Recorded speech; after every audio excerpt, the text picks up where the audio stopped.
Falaces. Es que con el castellano y con el inglés puedes ir a más sitios. A veure, carinyets, que això és molt fàcil de desmuntar.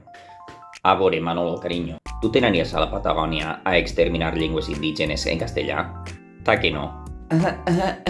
Sí, tu posa cara de gonorrea en castellà. Però tinc raó o no?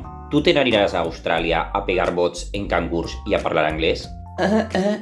Sí, posa cara de gonorrea en anglès. Però tinc raó o no?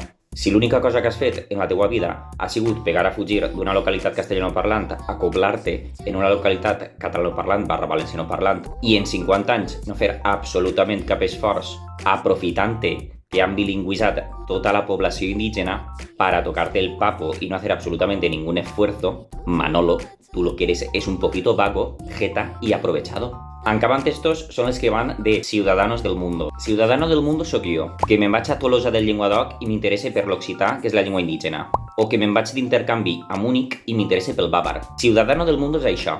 I no tu, Manolo, que eres un jeta, un acoplat, un aprofitat i un genocida lingüístic. La Constitució diu que som d'especial respecte i protecció. A veure si el problema és que eres inepte en castellà i t'hem d'ensenyar a parlar castellà.